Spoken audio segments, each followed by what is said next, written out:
Back to my tuition Sourav কইতা তো গাইছ আজি আকৌ এটা নতুন ভিডিঅ' স্বাগতম জনাইছোঁ। গাইছ আজি ভিডিঅ'টো মানে হ'ব ফিউচাৰৰ ওপৰত।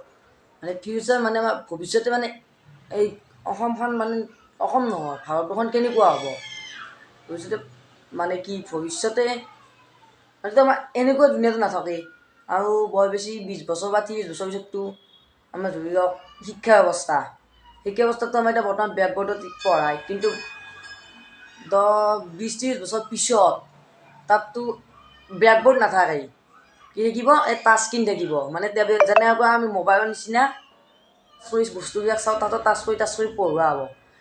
কিন্তু সেনেকুৱা পঢ়াটো আৰুতো আমাৰ স্কুলত আগত এতিয়া নিব লাগে বেগ, কিন্তু বেগো নিব নালাগে, তো নিব লাগিব কি মোবাইল বা লেপটপ। তো আজিকালি আমি বেগ লৈ যাওঁ, তো কিতাপত লিখোঁ, কিতাপত বহীত লিখোঁ, কিন্তু অনাগত দিনত লিখিব লাগিব মানে কিহত কম্পিউটাৰ। আজিকালিতো কিছুমান জেগাতো হৈছে, কিন্তু আমাৰ হোৱা নাই। আৰু আজিকালি কি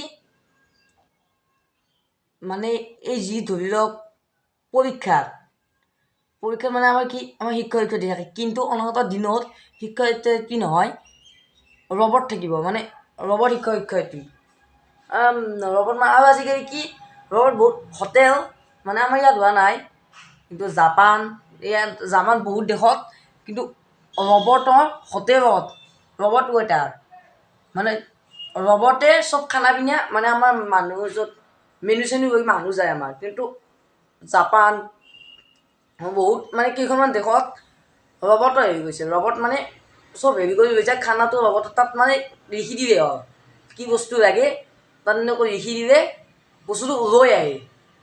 মানে আমাৰ অসমত উন্নতি মানে বহুত উন্নতি হ'ব বাকী আছে আমাৰ পৰীক্ষা হলত।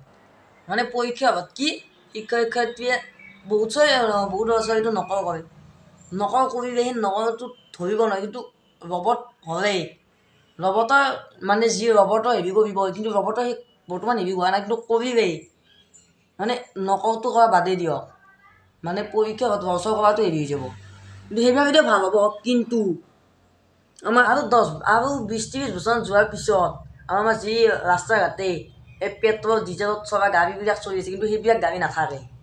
আৰু কি গাড়ী হৈ যাব ইলেক্ট্ৰিক গাড়ী, মানে চবতে চাৰ্জিং হৈ যাব। কিন্তু আজিকালি যি পেট্ৰল ডিজেলৰ দাম বাঢ়িছে, তো 100 পোৱা নাই, চেঞ্চুৰী পোৱা নাই, কিন্তু 98 এই কিমান সেনেকৈ চলি আছে, কিন্তু বৰ্তমান সঠিককৈ ময়ো নাজানো।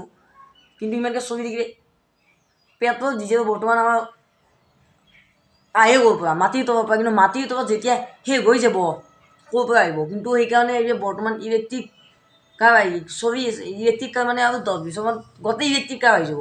কিন্তু এতিয়া কিছু আছে, কিন্তু টোটেলি 10-20 বছৰ পিছত টোটেলি ইলেক্ট্ৰিক কাৰ হৈ যাব, কাৰণ তাত অকল চাৰ্জ দিলেই হ'ল, কাৰণ তেল নালাগে। তো সেই হিচাপে বহুত হেৰি হয়। কিন্তু আজিকালি কি ট্ৰেফিক পইণ্টত ট্ৰেফিক লাইট দেখিবলৈ নাপায়, মানে তাতো কি সলনি হৈছে, কাৰণ ৰবটৰ তাতে মানে ডিজিটেল আজিকালি ৰবটৰ তাতে দেখা যায় মানে কিমান ছেকেণ্ড আছে ৰখিব লাগে, কিমান টাইম ৰখিব লাগে বা কোনভাৱে যাব লাগে। তো সেইটো মানে কি আজিকালি ৰবটৰ কাম কৰে। ভিডিঅ'টো এইখিনিয়ে আছিল, কাৰণ মানে মই বুজাব চেষ্টা কৰোঁ মানে ভৱিষ্যতে আমাৰ পৃথিৱীখন মানে কেনেকুৱা হ'ব। যদি ভিডিঅ'টো চাই ভাল পায় like comment share and subscribe কৰি দিব।